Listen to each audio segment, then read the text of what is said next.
For you to pose questions of some of the senior members of the industry, or indeed the CEO of the CFIC Council and others, so I've got no compunction with who you talk to.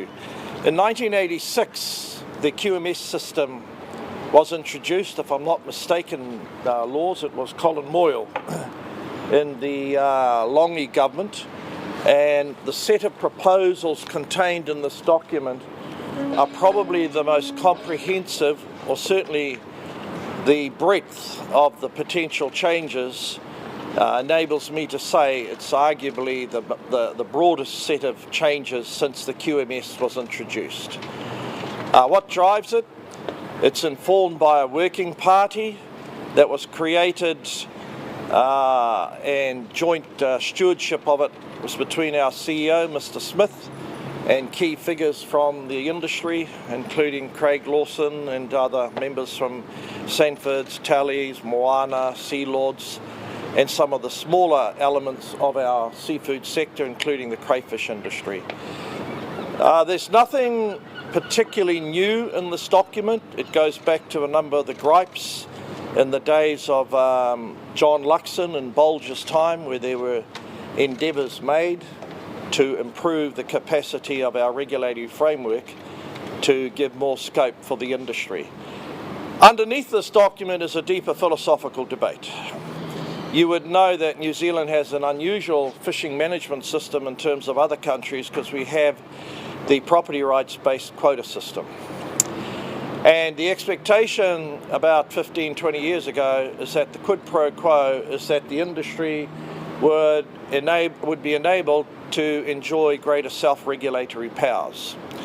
The document does not go that far, although there is another body of work that I'm expecting to gain access to from the industry in the not too distant future. But obviously this has been through Cabinet, and there are some issues that will excite various elements of the broader fishing community, especially on cameras. As you know, New Zealand First is no fan of cameras. However, we're faithful to our coalition agreement and to Cabinet, and there is a discussion as to the fact that cameras are now a feature of the fishing industry, but how should the information be treated that comes from camera footage? My position is that it should be exempted from the Official Information Act, so that the camera footage does not fall into the hands or onto the lap of people that, in my experience, hope to do damage to this valuable industry. However, that's the view of a New Zealand First Member of Parliament. It's not the view of Cabinet. But let's see what comes out of it. There are other areas, not the least of which is what to do when you're way out at sea and you catch the wrong sort of fish. How do you account for it without it being overly bureaucratic? So there are a range of technical changes, and it's important that you realise that this document has been obviously developed in association with a working group. There are people from the civil society. No, actually that's to ruin a good word, from the NGOs. They're not civil society. They will no doubt engage with me on the document, but it's driven by a need to boost the productivity, boost the jobs, and create more export income out of this sector, which is really valuable in certain parts of regional New Zealand. It's not overly slanted towards Māoridom. As the former chair of Te Hukai Moana and the former chair of Sea Lords, I expect my own people to stand shoulder to shoulder with the rest of the industry and pay their way.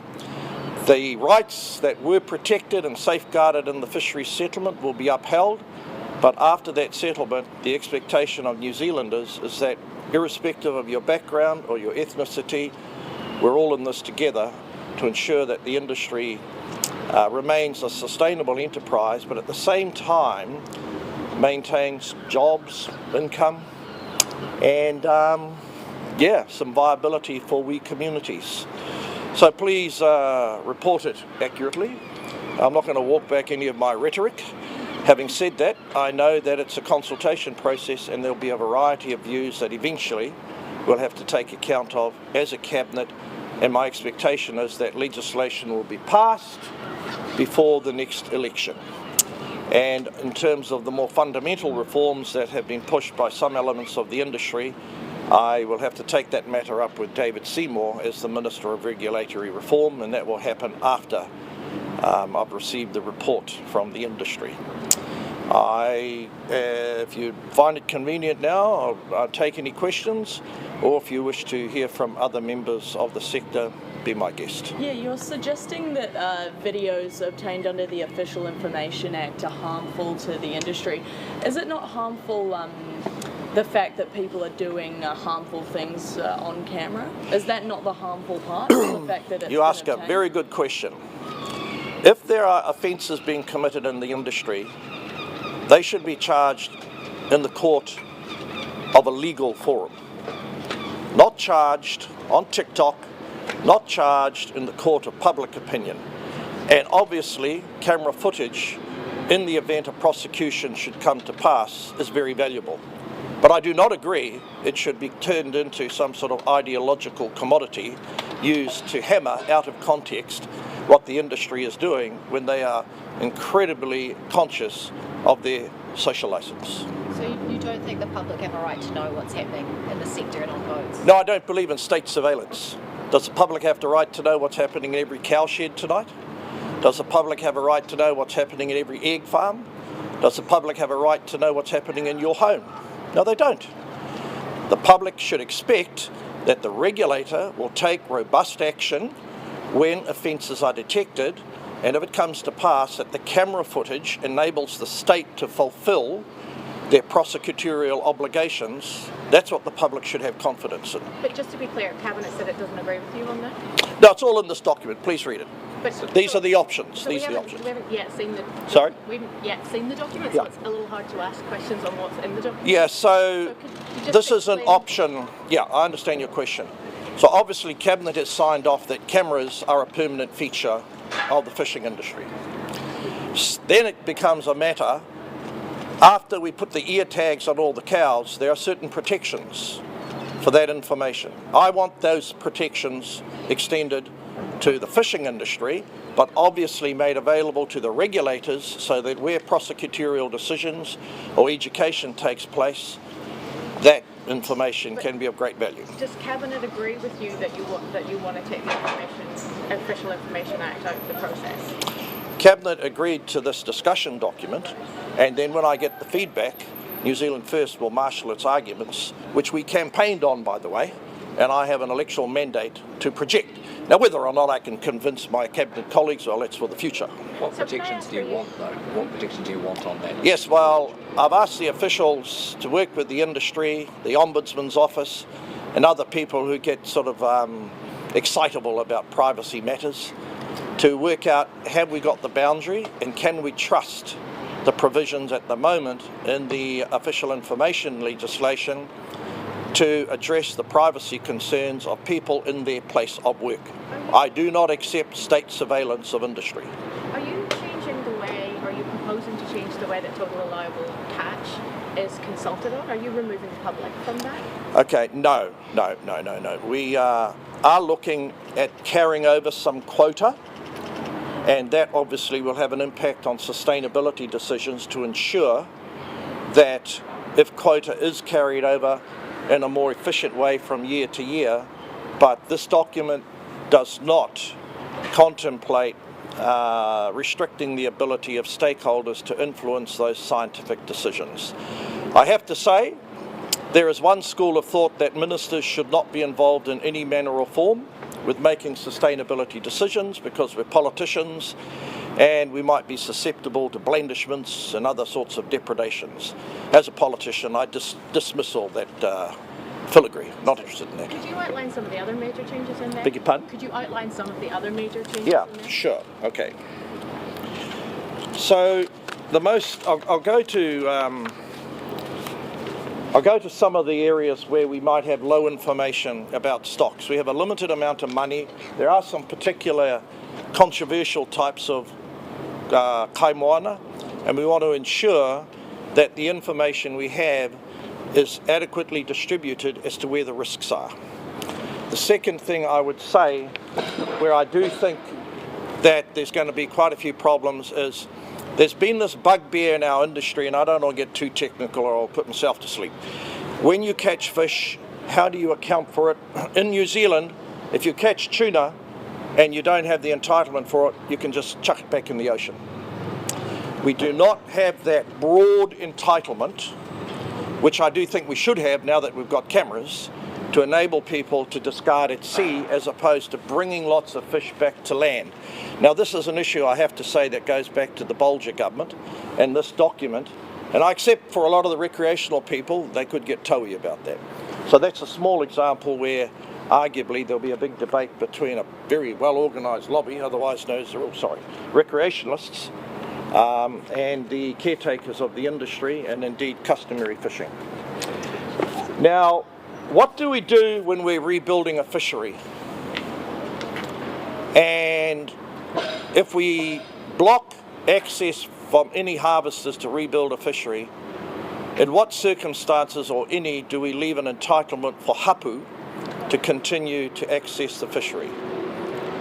Now, I don't want to worsen the debate about Maori treaty rights, but there are a host of people bringing forward an argument to me, surely a rahui or a restriction is a restriction for everyone. So that will be covered off in this in this document. And look, I will gladly answer any questions you've got. Part 2 does deal with cameras, because I'm very conscious that it'll be quite a topical issue given the level of animus from various NGOs towards this industry. Yeah, would you like to see cameras removed entirely?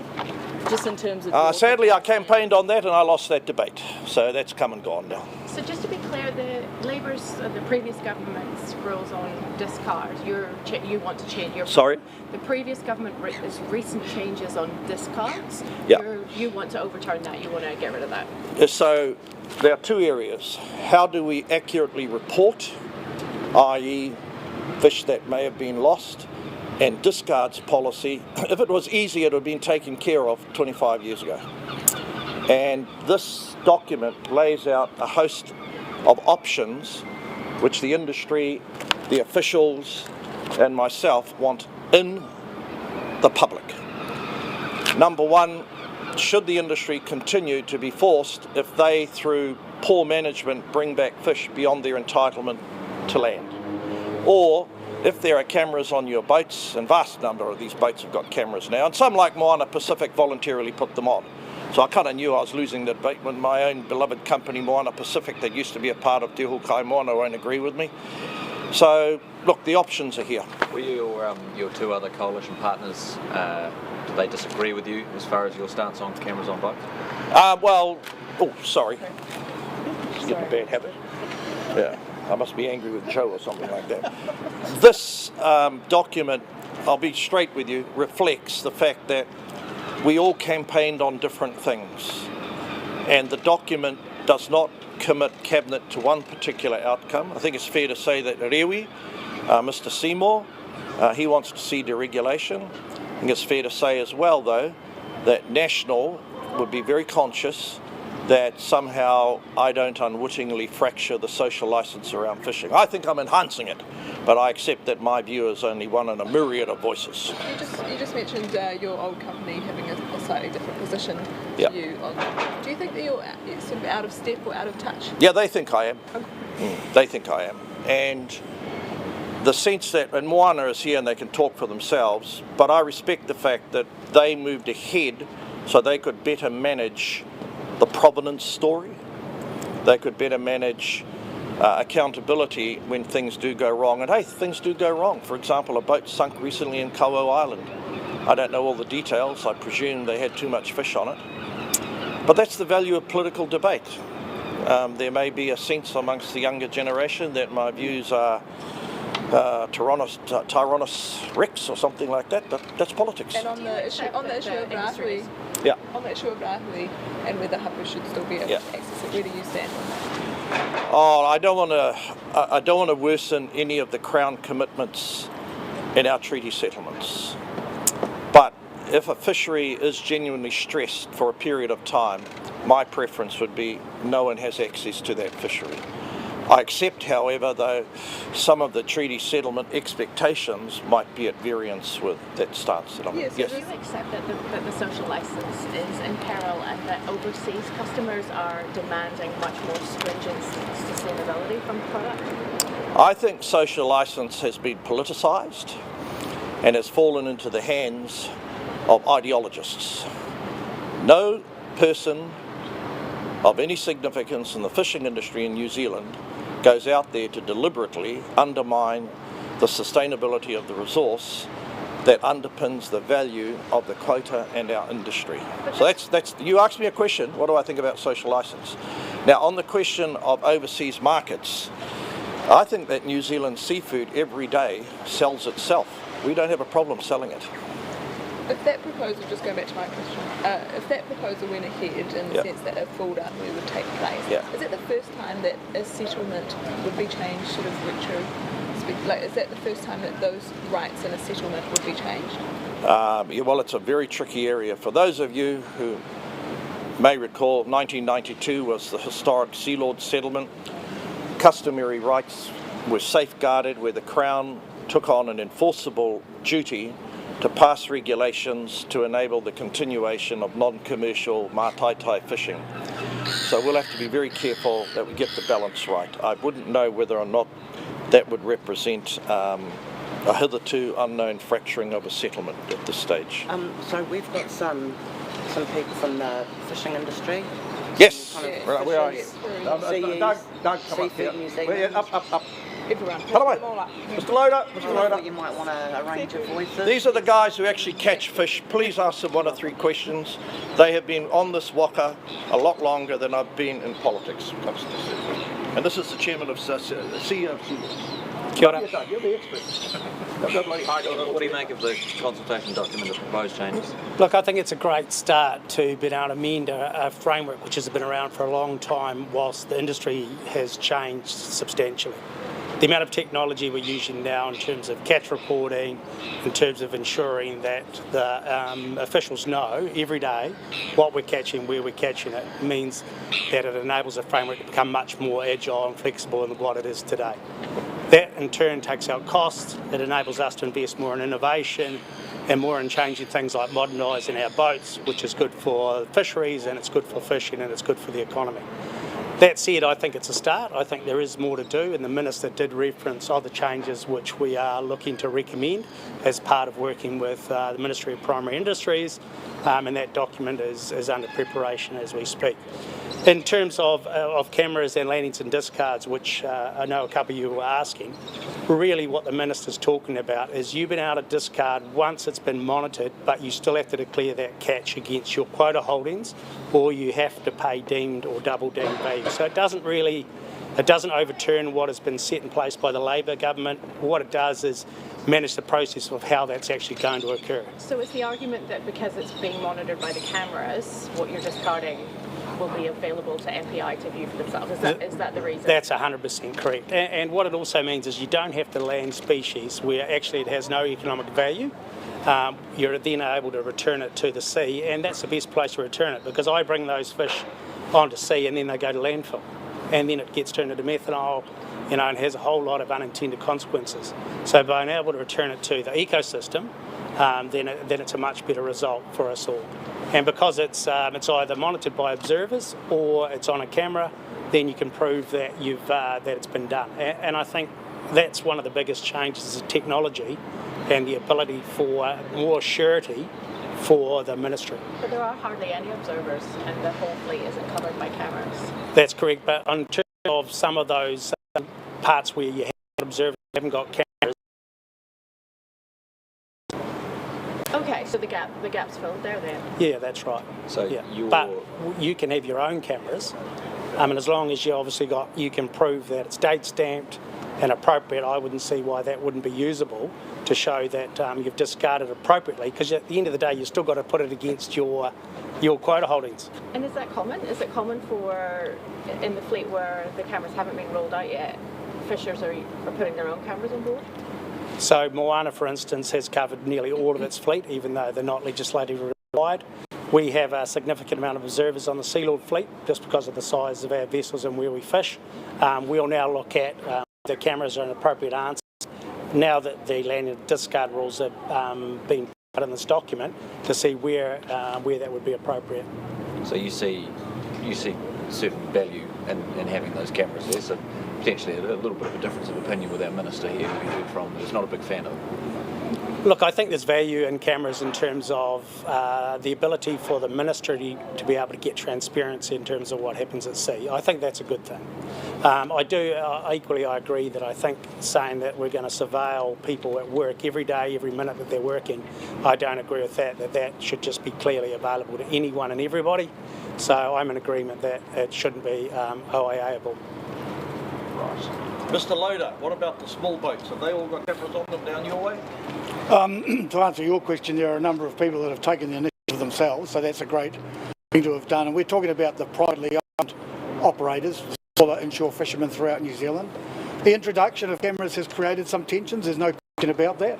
But as Doug has quite clearly touched on, they are something that are proving to be really worth their while now. And in the context of being able to provide good social licence and the public with some confidence that what goes on in our sector is actually well received, is a great outcome. I mean, it's a positive move across the board. It's not perfect. There's room for us to move and to continue working with government to ensure we can make it a better system. But cameras in the current climate and landscape are certainly something that are just part of our business. We've got Lisa here from Seafood New Zealand. Sure. Actually, just before you speak, can you explain why Moana parted company with the dear minister? Kia ora everyone. Moana New Zealand supports the sensible decision making and fit for purpose legislative changes. And these are changes to current rules, they're not full on reforms. Moana's had cameras on its boats for nearly a decade now, and we made that decision because we wanted to know what was happening, and that helps us then make good decisions. If we have all the information, accurate information, all the tools in the box, we believe that makes us good kaitiakis because we can then use that to make good sustainability decisions and be part of forums within the sector. So we also made decisions around Maui dolphins. We were the first to move there with Sanfords in terms of those management procedures. So again, we continue to just push forward in terms of making sure we're being responsible. And that's part of our culture of kaitiaki. Have you found any, I suppose, a reaction or response to that in terms of you being proactive around it? What has that meant for your social licence to the public? Well, we're able to say, we have cameras on vessels. If something happens, we're able to actually determine exactly what are the facts versus just guessing. And that gives our customers and the public that buy our fish some surety and certainty we're doing the right things. Do you think that information, although that footage should be captured within the Official Information Act? Well, for us, one of the concerns we had as part of this process was around privacy. Our fishers are out at sea, as with the other gents, anywhere from 2 days to a week. So, that's a long time, and, they're living on those boats. So we feel the privacy of the fishers and the information that we get is important. But, obviously MPI has full access to that. But should the public be able to access it? Well, we believe, as the Minister said, the regulator should be able to determine that. I understand that you might not want any Tom, Dick or Harry to be able to view the footage, but what about scientific research? Surely it's important that researchers have a look at it. Yep, and we're working with the likes of MPI, NIWA, those particular entities, and using the data we're collecting, collectively actually, because we have NIWA in our factories as well, doing tests on fish and these sorts of things. So again, it's all about having the information in front of us to make decisions when things might not be doing so well, but also when they are doing well, what do we do, rather than just taking big jumps, right? I appreciate that the industry's come a long way in the last 10, 20 years, but the issue about bycatch of protected species is still alive, and in the last few years we've had pretty sad statistics around yellow-eyed penguins particularly, potentially extinct within 20 years, and then Hector's dolphin around the southeast coast. So the public expect you to do more. What else are you doing? Well, again, we're collecting data from every trip on those sorts of things.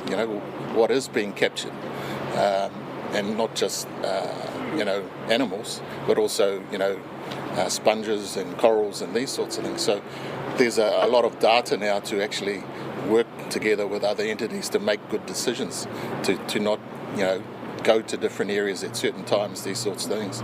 These changes will help us make those faster.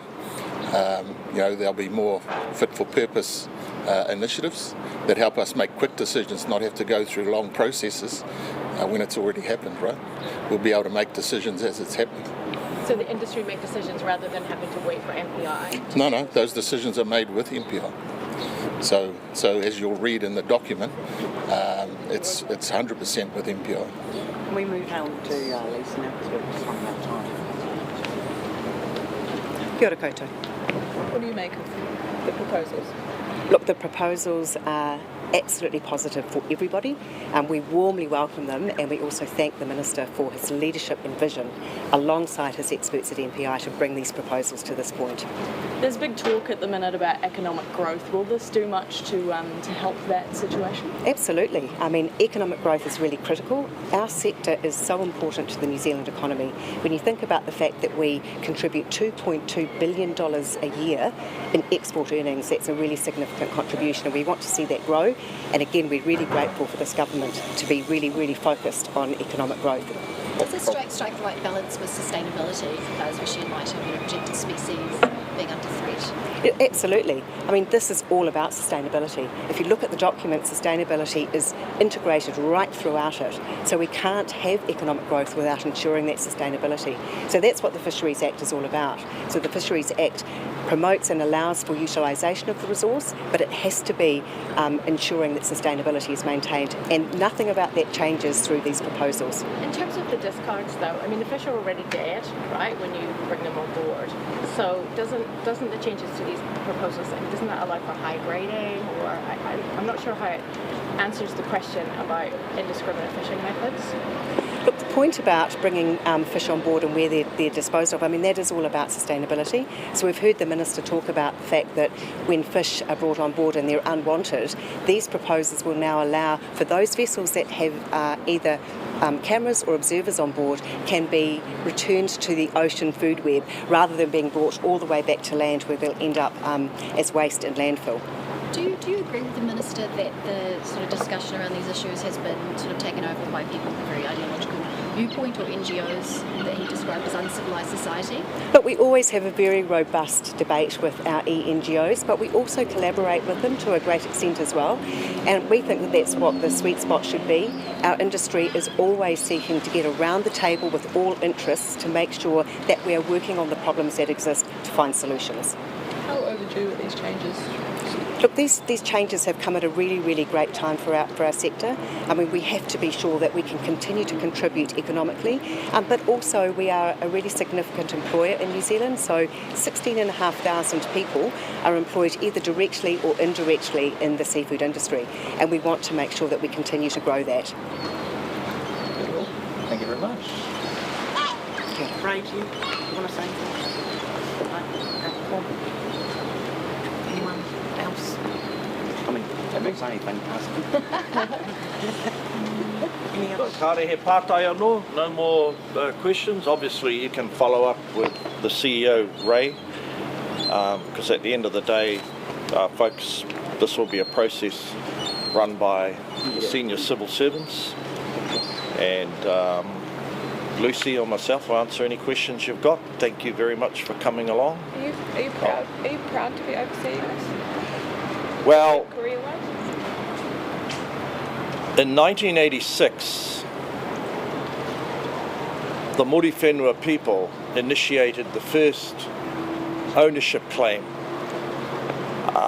related to Maori fisheries, and that was spurred on by the creation of a raft of property rights that Maturata our leader of that time, he advanced the argument that those contrived new property rights were suffocating an existing estate of rights and entitlements. And then that fed the whole activity of Maori fisheries. So yeah, I mean, I was a translator in 1986. A lot of the elders who gave the evidence back then, certainly from way up north, my grandmother and them, they were all born in the very early 1890s, and all the evidence was in te reo. And I was as voluble then as I am now. So yeah, I'm very happy to have this role. Okay, thank you very much. Kia ora koutou. And thank you industry people for turning out. Please now go back and generate export receipts and tax. What's up, Rich?